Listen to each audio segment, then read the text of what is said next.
Empiezo por decirles que he estado como, o sea, pensando en cosas que he ido viendo, las fotografías que he ido publicando, ¿no?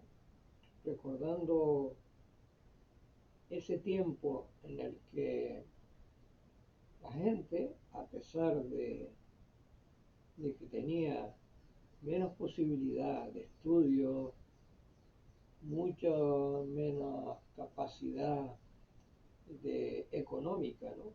De poder hacer lo que querían llevar a cabo, les costaba mucho más. Sin embargo, había como un mayor interés por las cosas, ¿no?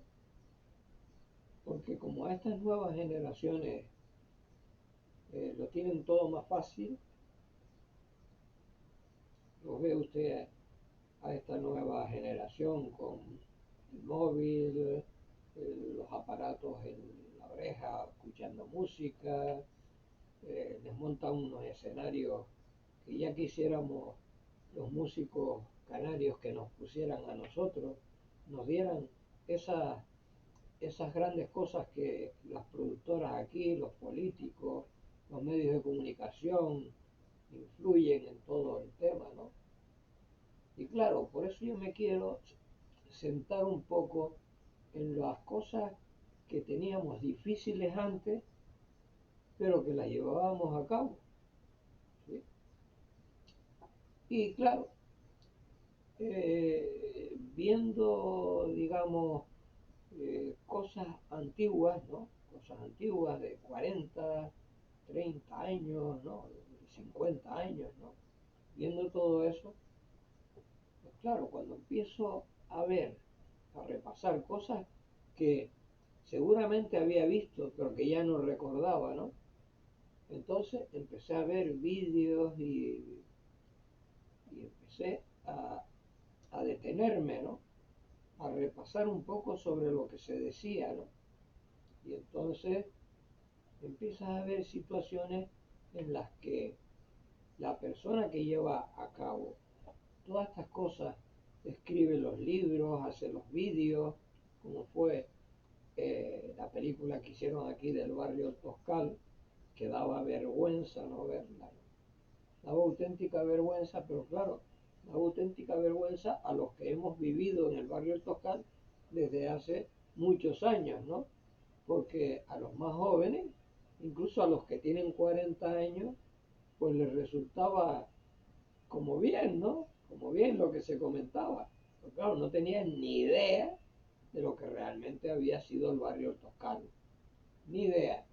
Ni de la gente que habían poblado el barrio toscano, ¿no? O sea, eh, ni idea.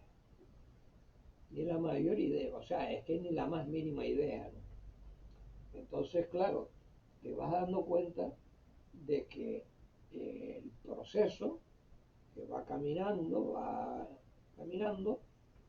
La única ventaja que tiene es que hoy en día la gente, salvo en contadas pocas, o sea, salvo contadas personas que les gusta leer, hoy la mayoría de la gente, como me dijo Gilberto Alemán en el periódico La Tarde, dice, mira, Paco, no escribas las cosas muy largas, ¿no?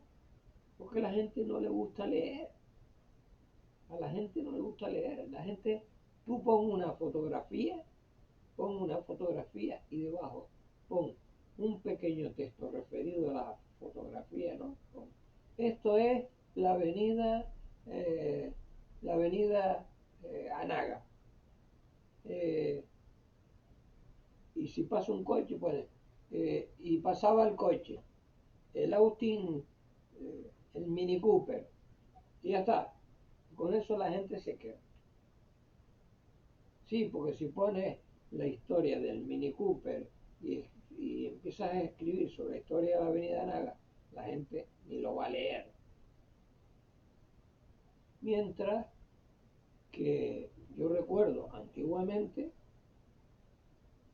y por muchos recortes que dejó mi padre aquí de la historia de Canarias, ¿no? y de la historia especialmente de Tenerife, son páginas enormes de grandes, con mucha escritura de grandes escritores en ese momento, periodistas de aquel momento, que reflejaban la historia no solo de ese año, ¿no? De lo que sucedía ese año, sino de lo que sucedió anteriormente, ¿no? Y entonces, claro, por eso habían muchas librerías. Santa Cruz tenía muchas librerías y se vendían muchos libros, claro. Y uno se pone a pensar cómo se vendían antes tantos libros cuando había menos posibilidades de aprender, ¿sí? Cuando había menos posibilidades de aprender. No sé, si es que ahora, con el tema este de internet, la televisión, el móvil y tal, pues la gente, no sé, es que no sé cómo decirlo, ¿no? Es lo que decía Gilberto Alemán, ¿no? Ven la foto y dicen, ah, pues mira, esto era Santa Cruz, pero el contenido, ¿cuál es? Por eso usted entra aquí en internet, en fotos antiguas de Tenerife, en muchas páginas de este tipo así, eh, ve fotografías de la calle de la Rambla, de la Plaza Toro, pero debajo no pone ningún texto, o sea, no hay un texto que diga, sí, se fundó en el año tal, aquí hubo tal cosa y tal cosa y esta cosa, y sucedió tal, y fulano de tal, y mengano y tal. Claro, cuando yo, por ejemplo, he referido en los escritos, pues sí, yo hacía festivales en la Plaza Toro porque me lo concedía don Carlos Ojeda Zamorano, que en paz descanse, y era porque era amigo de mi padre. Y entonces él, cuando yo llegaba allí, me decía, mira, dentro de la Plaza de Toros hay una cantina y tú tienes que tener esa cantina allí aunque tú pagues el alquiler. Y cuando hay una puerta que está media deteriorada o hay una silla que es de tijera que está, bueno, pues hay que reparar. Es decir, se hacía una historia de todo aquello, pero que hoy no. Hoy es una foto y debajo olas rompiendo en la muralla de la avenida marítima. Ya está. Pero no hay una crítica diciendo el por qué antes las olas tocaban esa muralla y ahora resulta que es todo cemento. Y el mar ya no rompe ahí. Ahí, si usted ve, es como si fuera una piscina, ¿no? Cuando usted mira fijamente, es como si estuviera viendo una piscina, ¿no? Sí, entre ese muelle donde no atraca un solo barco, ¿no? Es como si hubiera una piscina. La poca agua que ve, ¿no? Es como si fuera una piscina. No ve la mar revuelta, ¿no? Ni, no sé, es como si estuviera, usted llenara una bañera, igual, y se va a bañar y llena la bañera. Se lleva el patito, lleva el flotador, y lleva algo con que entretenerse, lo mismo, ¿no? O va usted por la avenida Naga y sabe que hay agua allí porque ve los palos del barco, los ve allá arriba, ¿no? ¿Ah? Entonces, claro, refiriéndome a todas esas cosas, llego a la parte del rock en Canarias, ¿no? Y empiezo a leer y a escuchar a gente que tiene ya unos años, pero que empiezan a referir la historia a partir de un momento en que ya el rock en Canarias, eso lo había superado. Ya eso estaba totalmente superado. O sea, anteriormente a lo que están contando, había habido rock en Canarias. Y empiezan a contar a partir del momento en que ya está todo más que masticado y constituido. Entonces usted dice, bueno, pero vamos, usted escribe la historia real, o usted empieza a contar una historia después de lo que fue real. Claro. ¿Sí? Si yo con 9 años, en 1955, vi por primera vez aquí a un grupo de rock tocando, quiere decir que en los años 50 ya había rock.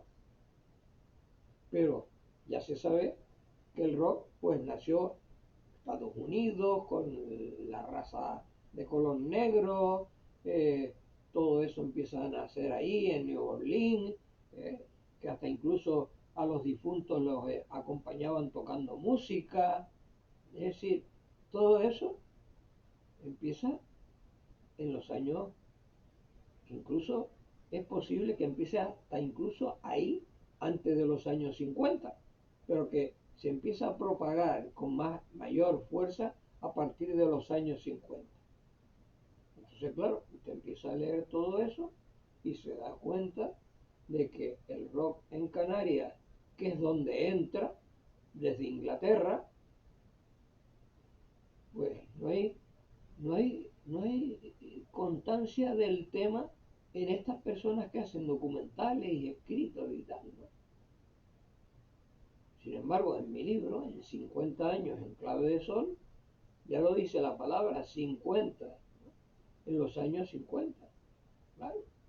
Pues si yo vuelvo a repetir, en el año 55, yo ya veo al primer grupo de rock y un año después, un año y pico después, ya empiezan aquí un grupo como los Rocking Boys, a través de Luis Tavío, que monta al llegar de Inglaterra, monta aquí con sus amigos el Club de Amigos de Rock and Roll, y después eso se convierte en los Rocking Boys, y después de los Rocking Boys se convirtieron en los Apaches, que es el primer grupo de rock que graba en Canarias.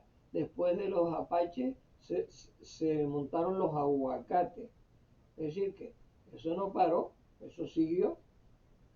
Y claro, se comen, por ejemplo, que se comen en los escritos y en los documentales, se comen que a partir de ahí empiezan a surgir, aquí en Tenerife, empiezan a surgir una cantidad enorme de grupos, ¿sí?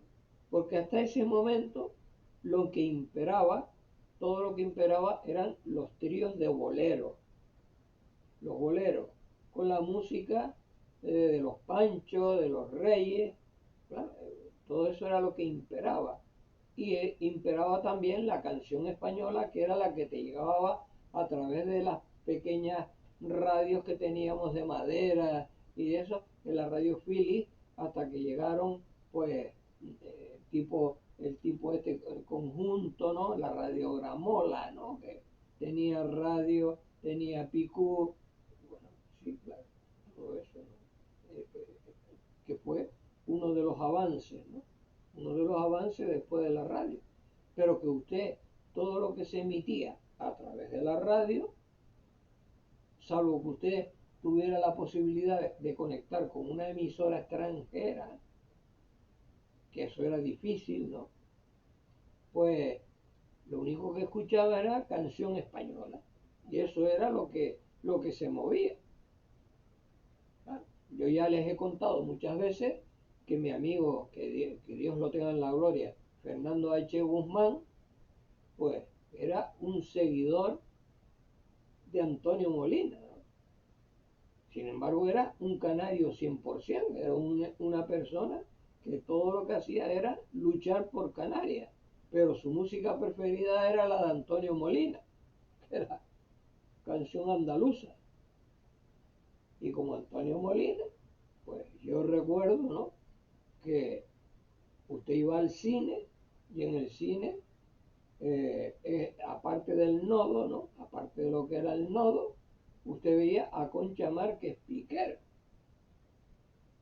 ¿sí? Como actores. Sí, sí, era de esa manera, ¿no? Pero claro, usted empieza a leer y empiezan a situar la cuestión en los años 60. Los años 60. Los años 60 ya eso estaba más que consolidado. Aquí en los años 60 ya habían, yo no sé la cantidad de grupos y solistas que habían aquí. Eran una auténtica tonelada. ¿Y por qué empieza más en Tenerife que en Las Palmas de Gran Canaria? Pues empieza porque aquí tenemos la universidad, porque a Tenerife la constituyen como capital de Canarias. Y claro, todo se centra aquí. Y yo, claro, pues a medida que uno va avanzando, empieza a pensar, bueno, ¿y por qué aquí todo y no se distribuye todo entre el resto de las islas? Y si Las Palmas es la principal de la otra provincia dentro de las islas, pues lógicamente debe de tener una lo mismo que la otra. Pero no, aquí estaba la Universidad de La Laguna y claro, empiezan a darle un valor a lo que empieza a funcionar en esa época. Pero es que antes de que eso ocurra en La Laguna, en Santa Cruz ciudad, hay montones de lugares donde ya había un movimiento enorme. Y entonces le empiezan a dar valor a lo que hace el señor Beltrán, Jesús Beltrán en La Laguna con el Club Agogo. Y yo soy el primero que dice que eso que hizo Jesús Beltrán en La Laguna a través de su contacto con el señor Castellano fue maravilloso. Yo incluso le puse el nombre de la catedral del rock, ¿sí? Era un espacio con balconada y lo único que yo siempre he dicho del Club Agogo de La Laguna es que tenía un escenario no acorde con lo que era el lugar, era demasiado pequeño para meter mucha gente encima de aquellas tablas, ¿no? Era lo que más yo echaba en falta de que no se hubiera hecho un escenario con mayor amplitud, ¿no? Pero lo que era la sala, con los dos pisos, pues era maravilloso, ¿no? Sí. Pero anteriormente, que es lo que estoy diciendo, aquí en Santa Cruz, no en La Laguna, porque La Laguna lo que tenía era en la sala Aguirre no la actual, sino el Hotel Aguirre y el Teatro Leal de La Laguna, que era donde se podían hacer cosas. Pero más bien, como el rock allí no estaba con la fuerza que estaba en Santa Cruz, ¿no? Tirando quizás lo más cercano era Taco, que en Taco estaba la sala Nivaria, ¿no? En la sala Nivaria, que es anterior, ¿no? Y luego, tirando hacia los rodeos para allá, pues estaba todo lo que estaba en Agua García, el Cine Suprema, todo eso era lo que se movía. Y no a nivel rock, era a nivel verbena, a nivel baile. Porque claro, la gente tenía que tener una distracción. Y la distracción era ir a bailar. Esa era la distracción. Y los grupos que hacían en aquel momento en Santa Cruz y Taco, toda esa zona, que hacían rock, como no era una música que llegaba a la gente en su totalidad, sino a una minoría, pues tenían que hacer esa música que no era la que ellos querían hacer. Tenían que tocar temas que realmente llegaran a esa gente para poder tocar y ganar un dinero para poder pagar el instrumental, salvo los hijos que tocaban y sus padres tenían medios económicos y le podían regalar al hijo una batería, una guitarra, un amplificador, claro. Así era aquí de la cuestión. Pero es que nada de eso se refleja en los escritos. No, se va directamente. El grupo tal está formado por no sé qué, no sé qué, tocaron en el año no sé qué. Pero, hombre, es que de alguna manera se tuvo que constituir todo eso, ¿no? Todo tiene una historia. Y la historia hay que contarla como es. Claro, hay que contar las historias como son. Y entonces, claro, si uno llega, si en el año 55 yo ya tenía en mis manos un disco de Fats Domino, ¿no? Significa que ya el rock había entrado en Canarias, ¿no? Y había entrado por Tenerife desde Inglaterra. Y este señor Luis Tavío, que montó el club de amigos de rock and roll, y después fueron los Rocking Boys, ¿no? Cuando todavía en Madrid.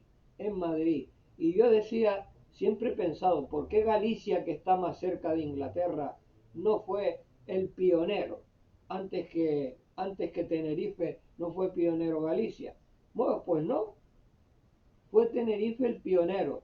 Y era porque había una eh, unidad entre Inglaterra y Tenerife en cuanto a la exportación del plátano, del tomate, ¿no? Claro, había agentes en cada sitio que se intercambiaban los temas económicamente, lógicamente, ¿no?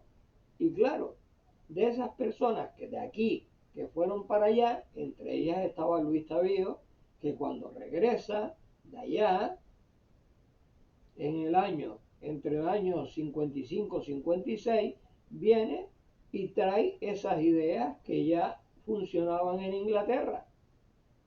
Entonces las trata de poner en marcha aquí y crea ese club. Y de ahí crea un grupo. Y eran como 40. Y de los 40 empezaron a seleccionar entre ellos, me imagino que a veces hasta incluso de enfados, ¿no? Crearon ese grupo de 5 personas. ¿Sí? Y salieron a tocar aquella música que se hacía en aquel momento. La música que se hacía en aquel momento. Y la empezaron a tocar y se metieron dentro de los tríos de boleros, de los cantantes de canción española, de los cantantes de tango, de valses, de todo eso, ¿no? Se metieron ahí y claro, la juventud normalmente, uno que ha vivido eso, pues lógicamente era como bastante revolucionario en cuanto a las ideas de sus padres, ¿no? Porque siempre la idea del chico joven es ir y llevar casi la contraria de lo que los padres dicen, ¿no? Porque en esas reuniones de jóvenes, del colegio, de todo esto, pues hablaban de cosas que realmente éramos unos chiquillos, ¿no? Que queríamos saber más que los demás, cuando no sabíamos nada. Pero aquel que tenía más edad y tenía más conocimientos que nosotros, pues venía y nos contaba, no sé si la verdad o la mentira, pero nos contaba cosas y nosotros se nos metía aquello en la cabeza, ¿no? Y claro, resulta que yo tenía un vecino en la calle Santiago con el que me llevaba de maravilla, que ya falleció hace ya años, José Guillermo Rodríguez Acosta, y tenía un hermano en Inglaterra, y ese era el que le mandaba todo el material para acá diciéndole que eso era lo que se estilaba allí. Y claro, entre lo que este hombre empezó a recibir y aquí estaban ya los Rocking Boys tocando, pues se organizaban concursos a través de Radio Juventud de Canarias, o había un señor que se llamaba José María Raval, y después surgieron ya pues Schumann, Pardella, César Fernández Trujillo, Juanjo Guillén. Es decir, empezó a surgir ahí en la emisora de Radio Juventud de Canarias, en la ciudad juvenil que era del Frente de Juventudes al principio, ¿no? Era Frente de Juventud y después cambió al nombre de Ciudad Juvenil. Bien, y allí nos encontrábamos y todos éramos adictos, toda esa juventud era adicta a lo nuevo, a lo nuevo. Y como resulta que esto era lo que tenía, pues miren, tenía la patrona de Canarias era la Virgen de Candelaria, la Capitanía General, la universidad, es decir, todo estaba centrado aquí, documento nacional de identidad, todo había que hacerlo aquí, ¿sí? Entonces se veían precisados los que podían venir de otras islas a la universidad. Y eso fue lo que hizo que, ¿no?, Jesús Beltrán, al montar el Club Agogo, ¿no?, le diera al Club Agogo una importancia que esto no había tenido a ese nivel, pero a otros niveles sí. Aquí en Santa Cruz ciudad, habían como 8 o 10 lugares, 8 o 10 lugares antes que el Club Agogo, en los años 50. ¿Sí? La gente iba a bailar, claro, iba a bailar, y habían una tonelada de orquestas. Era una tonelada de orquestas. Incluso las que venían del norte y del sur venían a tocar aquí a Santa Cruz, hacían un número de orquestas impresionante. Y yo recuerdo de que me ponía, que no tenía edad para entrar. Es como la canción No no letá de Gigliola Cinquetti cuando ganó el Festival de Eurovisión. No tengo edad para amarte.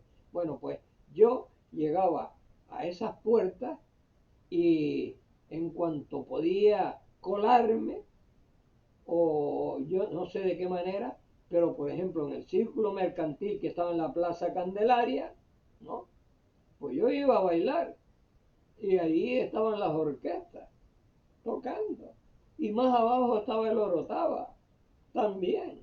Y luego, cogiendo usted por la calle Candelaria hacia el fondo, llegaba usted hasta el Hotel Anaga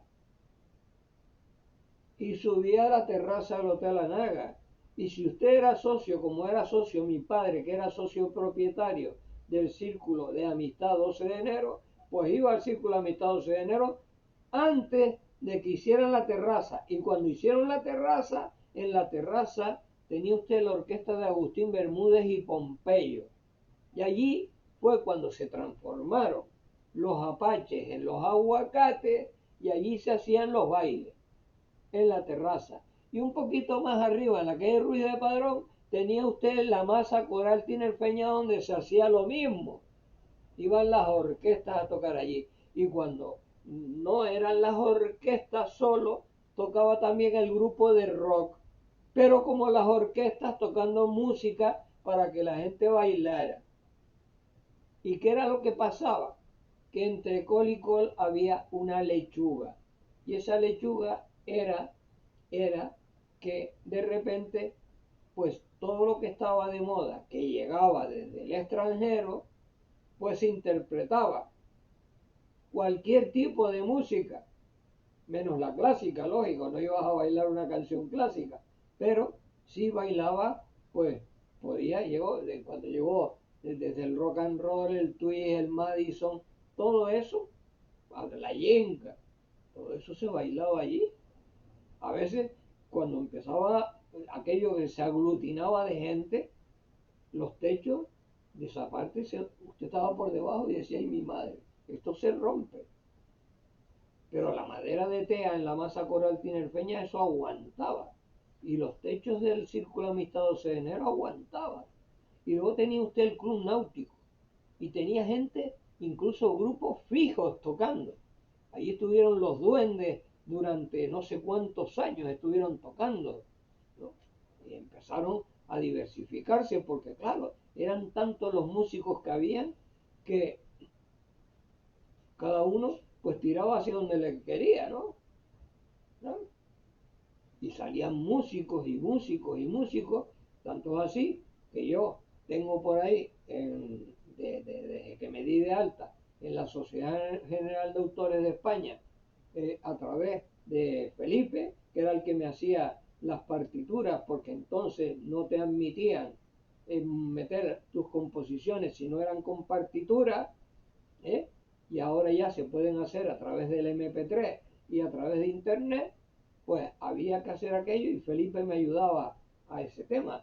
Yo tenía ya hechas como 150 o 100, 200 canciones tenía hechas y él me las registró todas.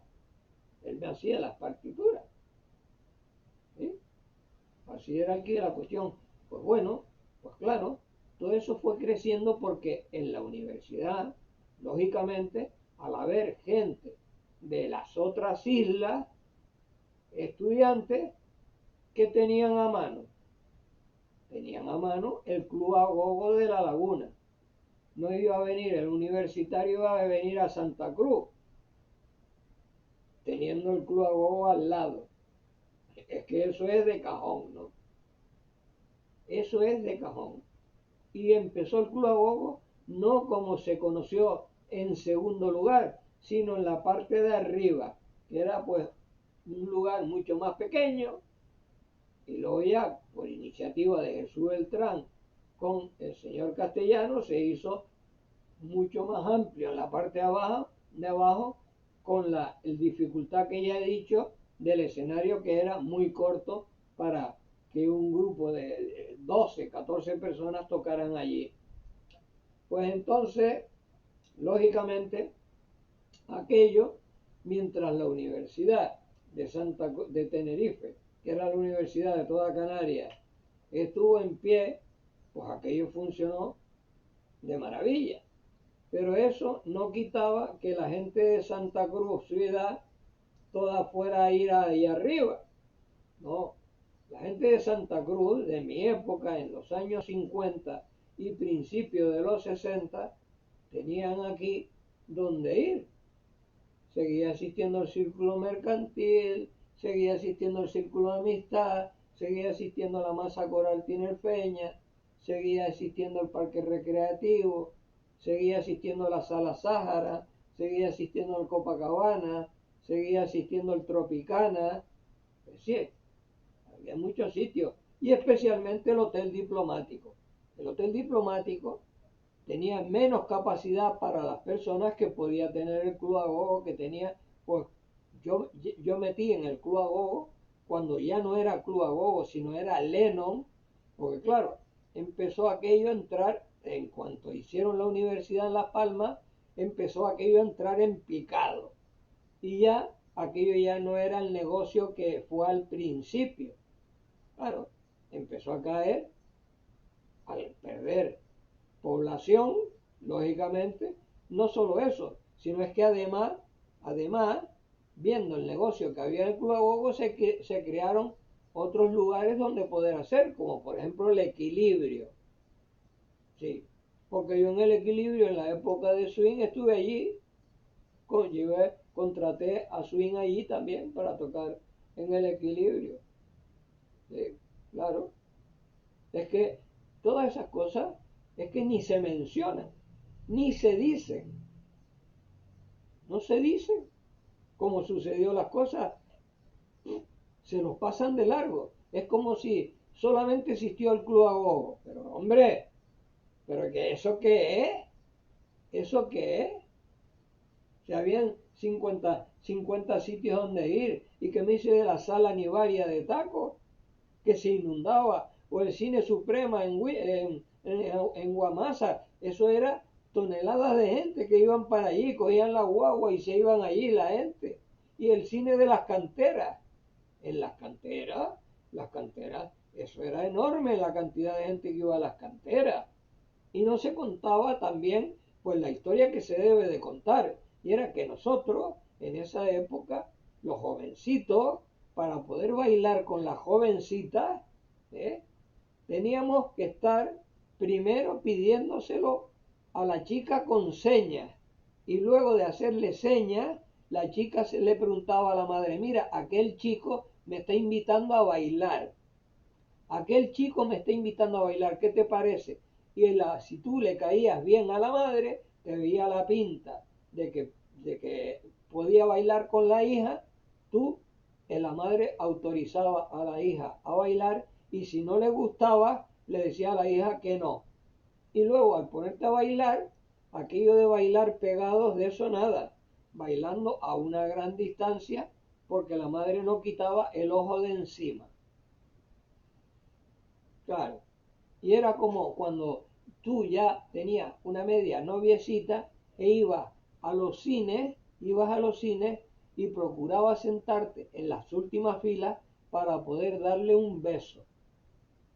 Sí, para poderle dar un beso tenías que sentarte atrás, porque muy delante no te podías sentar, tenías que sentarte en las últimas filas.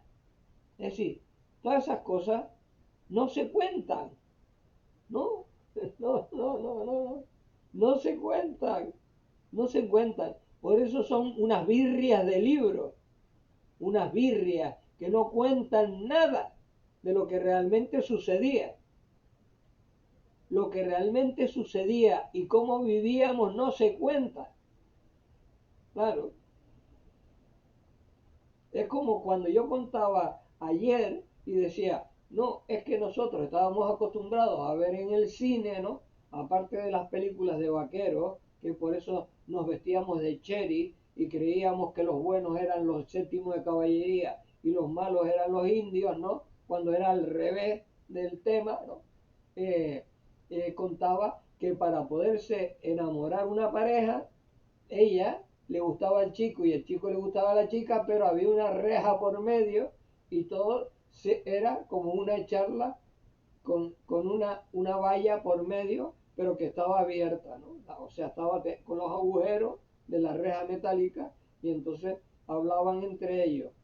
Y hasta que no llegaba el chico y le pedía permiso al padre de la chica, eh, porque la chica le diría al padre, pues mira, ese chico me gusta, no sé, y el padre decía, pues preséntalo ahí. Y el chico llegaba a la casa y entonces el chico hablaba con el padre y el padre le hacía una serie de preguntas y se veía que el chico tenía trabajo, venía de la familia tal, venía tal, entonces a lo mejor autorizaba a que se pudieran ver sentados en el patio, uno por un lado y el otro por el otro, hablando de lo que pudieran hablar y me imagino que sería la mayoría de las cosas tonterías. Porque ya en mi época, cuando ya empecé yo a salir con chicas, ya las cosas iban cambiando. Ya había un poco más de libertad en eso, aunque seguía habiendo vigilancia. Yo, por ejemplo, el día que me casé, ya lo he contado muchas veces, el día que me casé por lo civil, no por la iglesia, sino por lo civil, era como si no te hubieras casado. Y yo estaba en la escalera despidiéndome de mi mujer ya por lo civil y la madre mandó al hermano más pequeño a que se pusiera al lado de nosotros. Y todavía no faltaba sino ir a la iglesia y casarte en la iglesia. Y hasta ese momento te controlaban. Esas cosas se cuentan, se dicen en esos libros, ¿sí? No se dicen. Y tienen que ver mucho con la evolución de las cosas, tienen que ver mucho en las cosas como van evolucionando. Y hay que contarlo todo. No te puedes parar, no te puedes parar nada más que en una simple cosa. Tienes que contarlo todo. Y en el rock, pues es eso. El rock empieza en Tenerife en 1950 en adelante. Empieza a partir de ahí. Porque si yo recibí en el 55 el disco de Fact Domino, no yo, lo recibió José Guillermo Rodríguez Acosta y yo lo tuve en mis manos. Y luego mi madre, a escondidas de mi padre, me compró un tocadisco a plazos en Machuca, Tepá, que tenía el altavoz en la tapa, ¿eh? Y luego aquí en la esquina monté los camisas negras, ¿no? Monté los camisas negras, que al final yo no toqué con ellos, como se relata en el libro este Estremecete, que es una auténtica, no sé, es que ya no sé ni qué palabra ponerle, ¿no? Que se relata de una forma, pero estúpida, a más no poder, porque yo jamás tuve ni una batería, nada, pues yo tocaba con dos tenedores aquí en el Chaplón, cuando monté el grupo. Y luego el grupo siguió, cuando yo no estaba, yo ya estaba en Sevilla. Pero ¿cómo se puede relatar cosas que no se saben? ¿Cómo se puede si no se va a la persona y se habla con esa persona? Por eso te digo que los escritos y los documentales están mal hechos. Se van a personas que creen ellos que se lo saben. No, esas personas son más pequeñas de edad y no han vivido esa época. Tiene usted que ir a la gente que ha vivido esa época. Es como el documental del Toscal que ya he dicho, que se va a personas que son más jóvenes ¿no? O personas muy adultas que vivieron una época en la que no tienen constancia de lo que era la cultura, ni lo que se movía en cultura. Hay que ir a la gente que está más preparada y tener más conocimiento para poder hacer algo que sea la realidad de lo que había. Y por eso, pues se merendaron a un señor como Santiago Sabina, ¿no? ¿No? Es que es increíble. Se meriendan a un señor como Fernando H. Guzmán, se meriendan a Teresa la costurera, se meriendan a una cantidad de gente, ¿no? Se, se merendaron incluso a un gobernador civil. Es que el barrio del Toscal ha sacado un montón de gente con gran valía, pero no se nombran en el documental, no, no, se lo pasan por alto y se comen, pues que la calle San Miguel era los carriles, el campo Los Carriles, y al lado estaba en García Morato, que todavía no era García Morato, era un campo, un terreno donde jugaba el Iberia. Se comen como que el Toscal fue el único equipo en Canarias, el único equipo en Canarias que queda campeón de España del fútbol amateur. Es decir, se lo comen todo, lo importante, se lo comen todo. Y en los libros y en los documentales pasa exactamente lo mismo. Y van a señores que tienen a lo mejor ahora, pues pueden tener ahora más edad, claro, ahora en 2025 los que viven tienen más edad, ¿sí? Pero no vivieron ese momento, claro,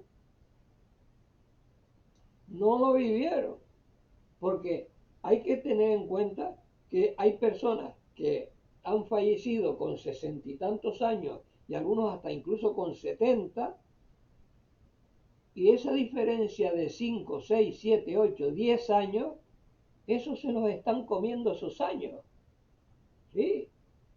Es como,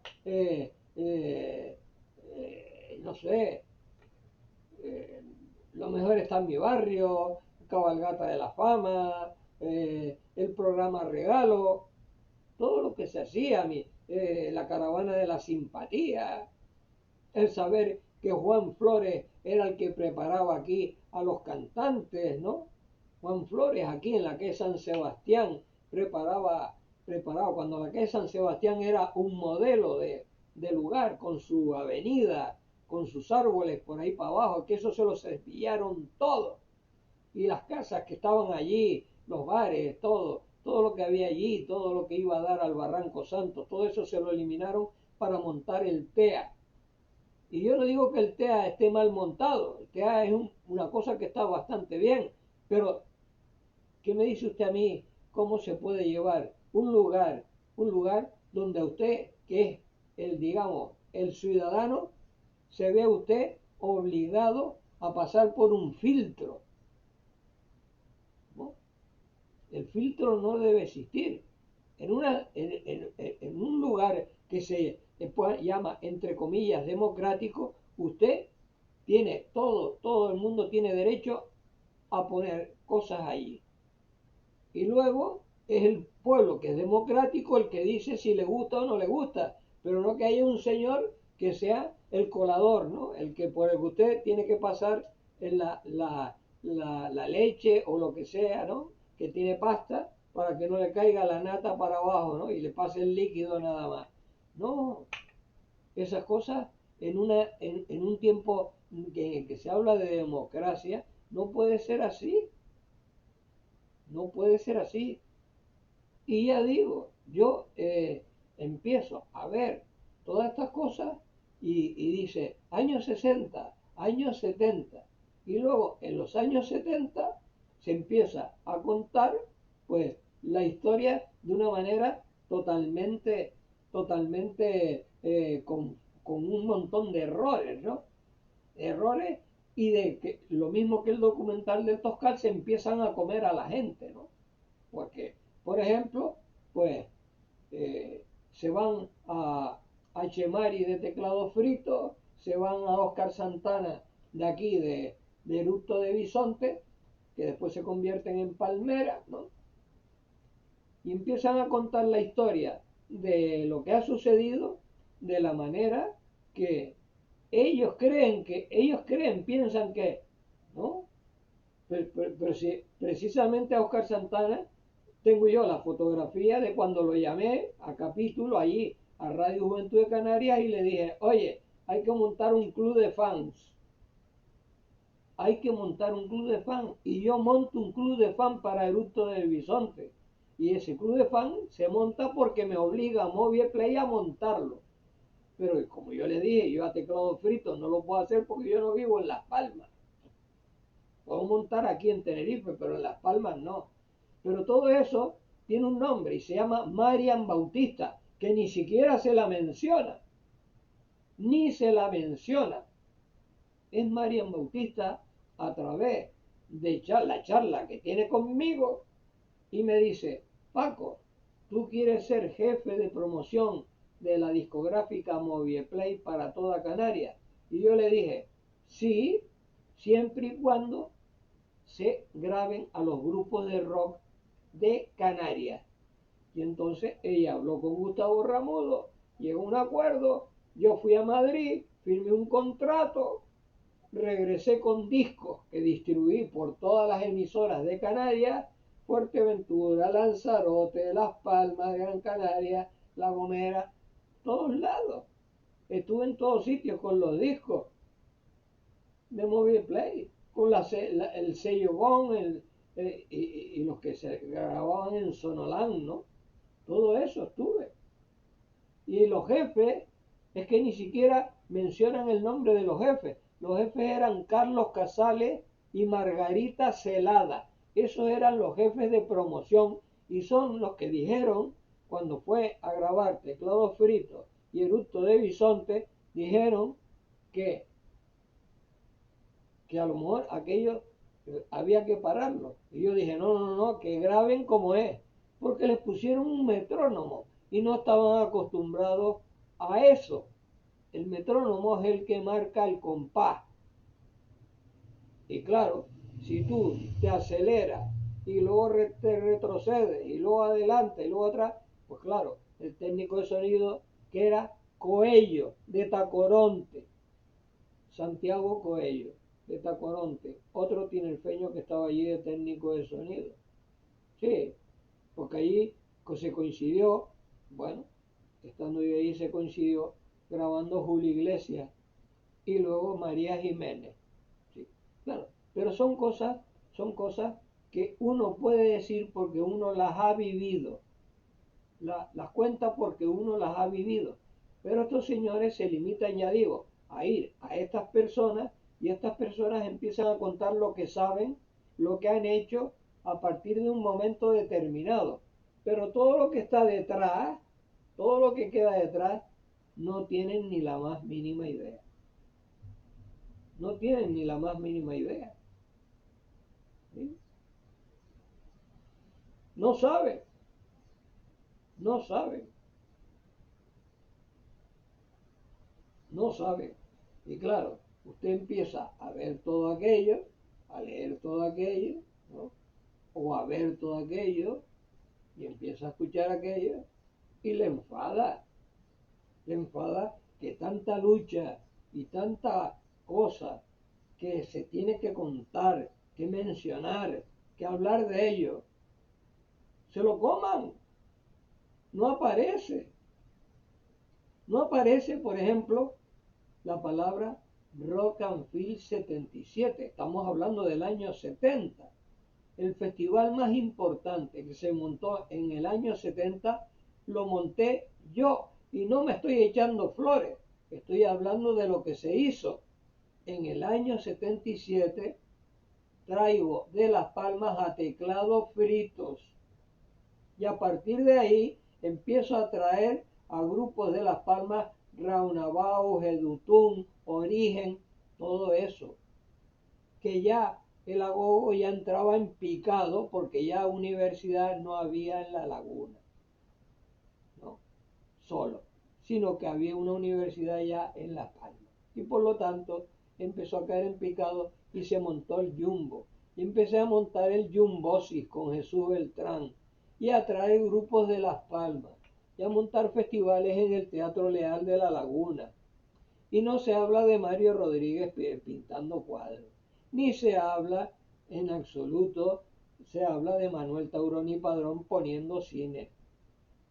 Claro, es que se empiezan a comer una cantidad de cosas importantes que realmente usted dice, pero bueno, pero estos señores, ¿qué es lo que han hecho?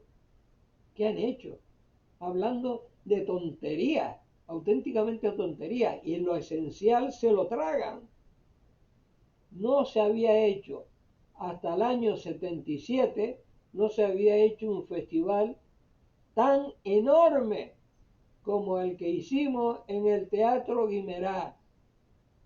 No se había hecho ni uno solo, porque anteriormente mi querido amigo, hermano, más que hermano, Juan Antonio Ramallo, intentó hacer un SOS, sí, intentó hacerlo, pero no se menciona, tampoco, que fue un fracaso. Y yo, pues, por estar viendo cosas americanas y ver cosas así, pues hice el Rock and Film 77 con música y pintura. Música, pintura y cine. Y cine del nuestro, el canario. No trayendo gente de fuera como es lo que se hace ahora. Ahora se monta un gran escenario y se trae todos grupos de fuera. Y a los de aquí, que les den.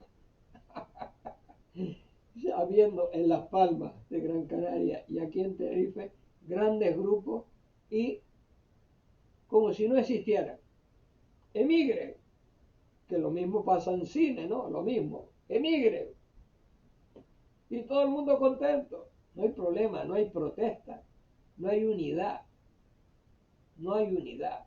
Incluso recuerdo tener una conversación con Manolo Rodríguez el Diablo, ¿no? De que, bueno, que las cosas iban a cambiar porque ahora iba a haber un sindicato musical y que los hoteles se iban a ver obligados y tal. Y yo le dije, mira, Manolo, por favor, eso no ocurrirá nunca. Nunca el pez pequeño se come al grande. No se lo come, no se lo come. Nunca. Siempre el pez grande se come al pequeño. Siempre. Ha sido toda la vida. Ha sido toda la vida. El que tiene el poder puede más que el que no lo tiene. Y se ha venido demostrando, pero no quiero entrar en política. Quiero seguir hablando del tema, el tema que estoy diciendo, ¿no?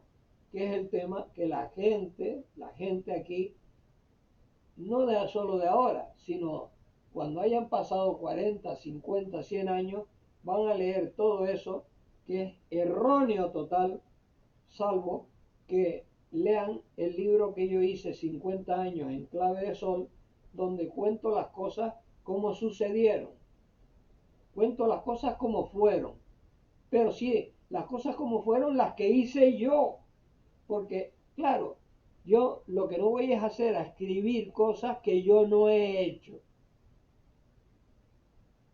cosas de oída, no. Escribo sobre lo que yo he hecho y lo que a mí me ha sucedido, los encuentros que yo he tenido. Y entonces sí, eso sí tiene un valor.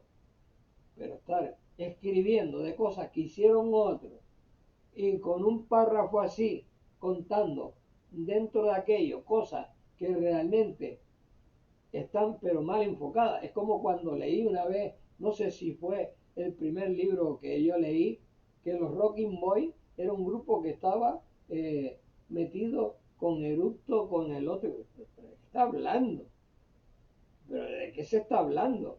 Pues si estamos hablando de un libro que mete la música en los años 60 y no sé cuántos, 70, y esto pasa en el año 50, pero ¿qué rollo es este?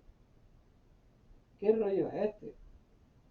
O cuando yo subo a la laguna, a la Guere, que hacía años que no subía a la laguna, y me voy a ese documental que hace Yoti con Jesús Beltrán y tal, y empiezas a ver aquel documental, y empiezas a ver aquello, y empiezas a ver que sí, que se hace un documental de lo que hace este señor, de lo que este señor empieza a provocar, ¿no?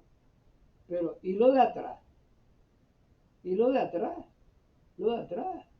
Es que incluso creo, es que ni la palabra los misteriosos suena en el documental, cuando los misteriosos era el grupo más famoso que había aquí, mucho más que los sombras, y eran anteriores, pero los sombras empiezan a coger nombre merecido porque el representante es Jesús Beltrán y los mete en el club que es él el propietario con castellano y le da la oportunidad de estar tocando allí. Claro. Y como hay una universidad, la gente de Las Palmas lógicamente va allí y al grupo que escucha es a los sombras allí, hasta que se da cuenta, ¿no? Se da cuenta el señor Castellano de que aquello así no puede seguir funcionando y empiezan a entrar otros grupos, claro. Y entonces le empiezan a dar la categoría en el Club Agogo a los misteriosos que tenía.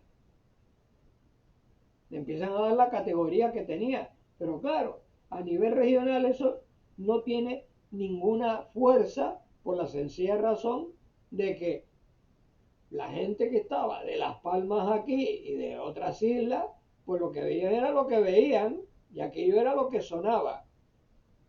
Lógicamente, pues se habla de eso, pero claro, no saben que por una actuación de los sombras, los misteriosos hacían 5. Claro, no es que realmente, es que la historia se escribe según le interese a las personas, le interese y los amiguetes que se tengan para que te puedan proyectar. Y no es lo mismo lo que maneja el mundo económico al lado de lo que maneja el mundo del hijo del obrero. Diferente. Por eso habían esas guerras que tampoco se cuentan, ni el Festival de la Plaza del Cristo de la Laguna, donde hubieron, bueno, eso es, esas cosas. Y yo, bueno, es que no quiero seguir ya con este tema, ¿no? Quiero darlo por zanjado y ya mañana hablaré, si Dios quiere, de otro tema. Pero es que esto es, realmente es vergonzoso.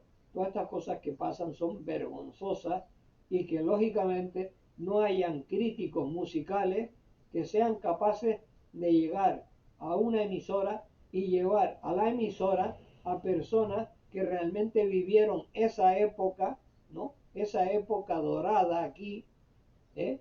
Esa época dorada aquí y que la vivieron aquellos universitarios que vinieron de Las Palmas a estudiar aquí, ¿no?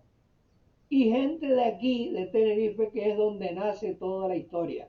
Y que se diga que los críticos musicales de la península no sabían ni dónde quedaba Canarias, porque además hasta en el mapa nos ponían al lado de las Baleares.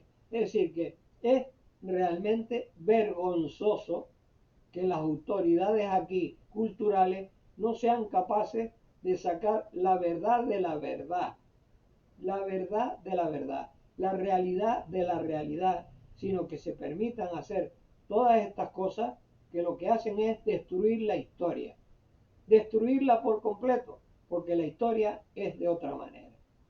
Bueno, aquí me quedo. Chao.